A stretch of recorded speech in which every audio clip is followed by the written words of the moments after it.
Shalom, Bapak Ibu Saudara-saudaraku yang dikasihi oleh Tuhan. Jumpa kembali dalam renungan firman Tuhan tanggal 3 Mei 2020.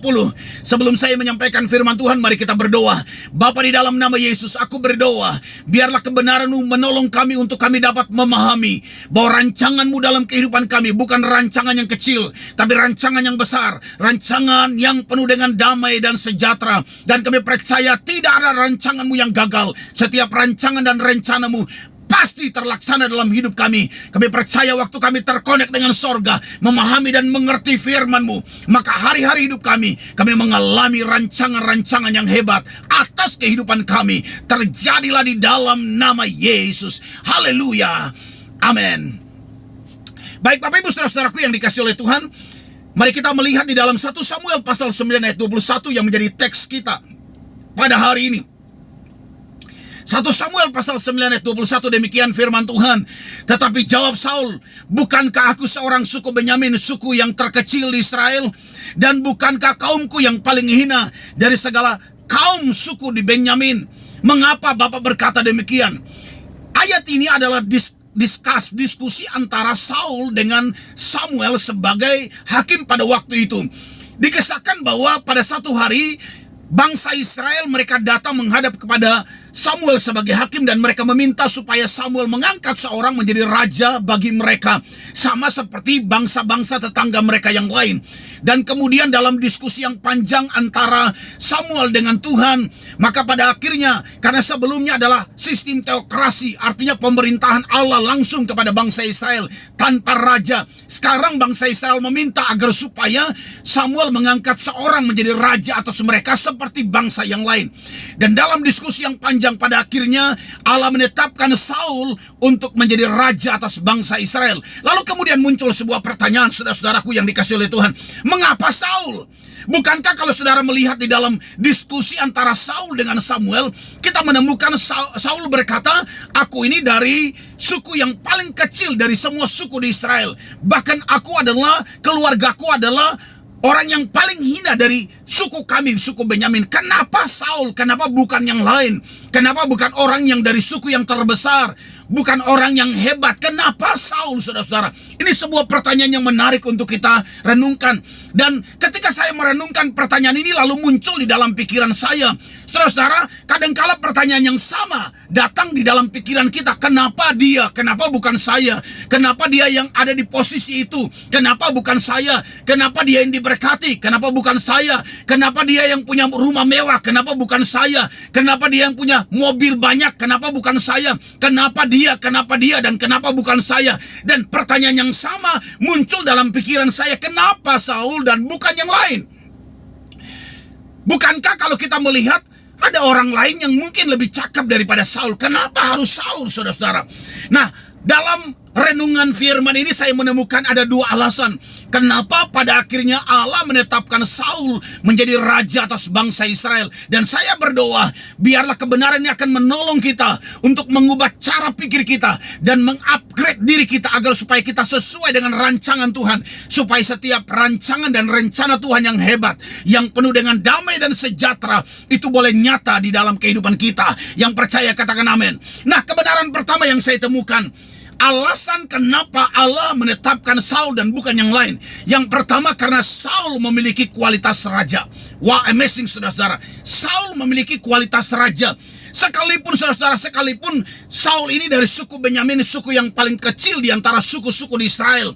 Bahkan dia berkata, kaum keluarga kami adalah kaum keluarga yang paling hina dari semua orang kaum di Benyamin. Tapi kenapa Saul yang ditetapkan? Sebab Saul memiliki kualitas unggul. Dia sekalipun dari suku yang kecil, tapi tidak menghambat dia untuk membangun kualitas di dalam dirinya. Sebab dia percaya roh di dalam dirinya itu besar. Sebab dia percaya dia adalah ciptaan Tuhan yang segambar dan serupa dengan Allah. Karena itu dia punya kualitas. Kualitas itu tidak dibatasi oleh latar belakang suku. Kualitas itu tidak dibatasi oleh latar belakang sosial ekonomi. Kualitas itu lahir dari sebuah kerinduan dan kemauan untuk membangun diri. Dan saya berdoa, kalau itu ada di dalam kehidupan Saul, kalau saudara-saudara melihat Saul ini, ternyata saudara-saudara, Kenapa saya berkata dia memiliki kualitas raja? Perhatikan, kalau saudara membaca lebih dalam, maka Saul ini sesungguhnya dia bukan, sekalipun dia dari suku yang kecil, tapi dia upgrade diri. Dia seorang pelari yang paling cepat. Dia punya postur tubuh itu sangat tinggi, saudara-saudara, lebih dari orang-orang Israel pada umumnya. Dan dia seorang yang cakap, saudara-saudara. Dan pada akhirnya Allah menetapkan dia, sebab sekalipun dia dari suku kecil, dia berkata bahwa kami adalah kaum yang hina dari semua kaum di suku Benyamin. Tetapi itu sekali lagi tidak menghambat dia untuk bisa mengangkat dirinya, untuk upgrade semua potensi yang Tuhan berikan kepada kita. Hei, dengar Bapak Ibu Saudara-saudara, dalam dirimu ada potensi yang besar, tapi semua kembali kepada kita. Maukah kita kembangkan semua potensi yang ada dalam diri kita? Saya berdoa dalam nama Yesus, tidak ada satupun potensi yang Tuhan taruh di dalam diri kita. Potensi itu akan terkubur dengan percuma. Ketika kita dipanggil Tuhan, maka potensi itu akan terkubur. Saya berdoa, selama engkau bernapas, selama engkau hidup, potensi itu engkau akan kembangkan. Gunakan untuk kemuliaan Tuhan di dalam nama Yesus. Yang percaya katakan amin. Dan saya percaya kalau kebenaran ini merasuk dalam jiwa kita, maka setiap saudara akan menjadi orang-orang hebat di kemudian hari. Saudara dan saya, kita akan menjadi orang-orang yang bukan hanya ada di profesi kita, tapi di profesi kita, kita orang yang unggul. Kita orang-orang yang unggul di setiap profesi dan bidang yang Tuhan tetapkan, yang Tuhan tempatkan kita di sana. Haleluya, haleluya. Kebenaran kedua, kenapa Saul yang dipilih dan ditetapkan menjadi raja? Kenapa bukan yang lain? Sebab Saul memiliki hati yang tidak sombong. Haleluya. Saul orangnya rendah hati, dia tidak sombong. Ketika Samuel berkata bahwa kamu akan menjadi raja atas bangsa Israel, dia tidak serta-merta berkata, oh memang saya ini pantas, saya ini pintar, saya ini paling cakap, saya ini lebih tinggi dari yang lain. Dia tidak sombong, sekalipun dia punya kualitas raja, sekalipun dia punya kualitas unggul, dia bibit unggul, tapi dia tidak somse, dia tidak sombong. Dia seorang yang rendah hati. Dan dengar baik, berkat itu hanya mengalir dari tempat yang tinggi ke tempat yang rendah. Kalau engkau ada di tempat yang tinggi, maka engkau tidak bisa mengalami berkat itu mengalir di dalam dirimu. Saya berdoa, saudara-saudaraku yang dikasihi oleh Tuhan, dengar sekali lagi, Saul ini seorang yang berkualitas raja, tapi dia seorang yang tidak sombong, seorang yang rendah hati. Dan orang yang rendah hati itu menyukakan hati Tuhan. Allah benci orang yang congkak. Allah tidak suka orang yang sombong, tapi Allah senang dengan orang yang rendah hati. Doa saya, biarlah kebenaran ini akan menolong kita untuk makin hari makin memahami kebenaran firman, dan kita berjalan setiap hari, every day bersama dengan Tuhan. Yang percaya katakan amin. Nah, saudara-saudaraku yang dikasihi oleh Tuhan, dengan cepat, selain dua alasan itu, maka saya menemukan ada 3 rema yang amazing, yang sungguh-sungguh membangun iman saya, membuat saya bergairah. Dan saya percaya saya tidak hanya sebatas ini saja yang akan terjadi dalam hidup saya, tetapi I believe, saya percaya bahwa Tuhan akan mengangkat saya lebih tinggi dari sekarang. Tuhan akan membuat saya lebih tinggi dari sekarang, makin tinggi, makin tinggi. Nah, inilah 3 rema yang saya temukan dari kisah percakapan antara Saul dan Samuel, dan kemudian Allah menetapkan Saul menjadi raja. Ini kebenaran pertama, rema pertama yang saya dapat. Yang kecil bisa menjadi besar ketika ada dalam tangan Tuhan. Haleluya. Yang kecil bisa menjadi besar ketika ada di dalam tangan Tuhan. Yang percaya katakan amin. Yang lemah bisa menjadi kuat ketika ada dalam tangan Tuhan. Yang miskin bisa menjadi kaya ketika ada dalam tangan Tuhan. Yang sakit bisa menjadi sembuh ketika ada dalam tangan Tuhan. Percayalah, di dalam Tuhan selalu ada pengharapan. Di dalam Yesus selalu ada pengharapan. Yang percaya katakan amin. Karena itu maka seluruh kehidupan kita harus letakkan di dalam tangan Tuhan. Ketika hidupmu dan hidupku ada dalam tangan Tuhan, maka segala sesuatu yang hebat dan dahsyat itu pasti terjadi. Rancangan Tuhan sejak awal, sejak kita ada dalam kandungan ibu kita, Allah sudah menetapkan hal-hal besar dalam hidup kita. Tapi kenapa belum terjadi? Karena mungkin kita belum berjalan di dalam jalan dan relnya Tuhan. So sekarang perhatikan, hanya di dalam tangan Tuhan kita yang kecil bisa menjadi besar. Itu kebenaran pertama.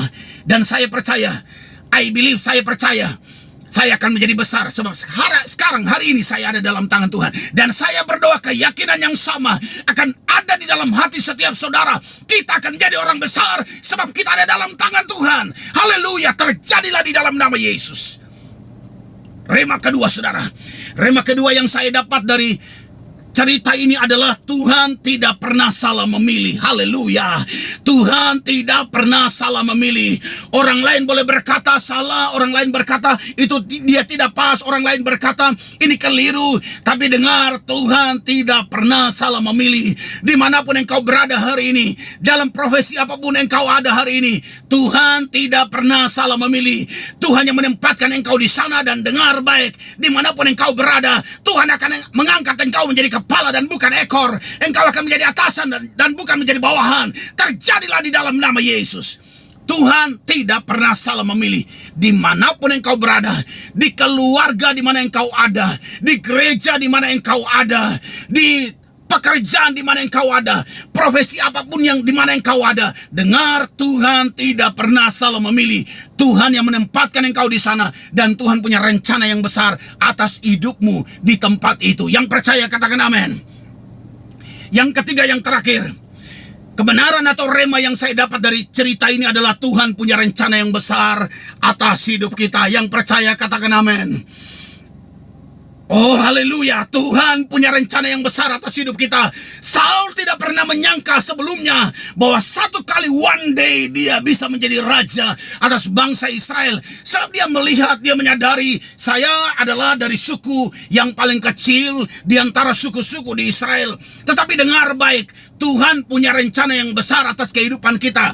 Dan Tuhan kalau sudah menetapkan, tidak ada yang bisa menghalanginya. Rencana Tuhan pasti akan terlaksana. Tidak ada satu kekuatan pun yang bisa menghambat dan menghalangi dan bisa menggagalkan rencana Tuhan. Setiap rencana Tuhan pasti terjadi. Terjadilah di dalam nama Yesus. Yang percaya katakan amin. Haleluya. Karena itu saya berdoa, biarlah renungan firman Tuhan hari ini akan menolong kita, membuka pikiran kita, membuka mata kita untuk punya visi yang besar ke depan. Kita punya visi bahwa Tuhan punya rencana yang besar atas kehidupan kita. Kalau Saul diangkat Tuhan, maka saudara dan saya juga akan diangkat Tuhan. Kalau Saul dibawa Tuhan untuk makin hari makin naik, maka Tuhan juga akan membawa saudara dan saya untuk makin hari makin naik. Asalkan kita ada selalu di dalam tangan Tuhan. Yang percaya katakan amin. Doa saya menyertai saudara. Immanuel, Allah beserta kita. Tuhan Yesus memberkati kita sekalian. Amin. Mari kita berdoa. Bapa di dalam nama Yesus, biarlah kebenaran-Mu yang kami dengar hari ini membuat hati kami berkobar-kobar, membuat hati kami bergairah, karena kami percaya Tuhan punya rancangan yang besar. Seperti Saul dari suku yang kecil, tapi Tuhan mengangkat. Mungkin hari ini kami seperti orang yang kecil. Kami tidak punya banyak hal yang kami banggakan, tapi kami percaya Tuhan punya rencana yang besar atas kehidupan kami. Kami berjalan bersama dengan Tuhan, dan kami percaya ada perkara besar yang akan terjadi, yang pasti terjadi, yang harus terjadi atas hidup kami. Di dalam nama Yesus. Haleluya, haleluya, haleluya. Amin.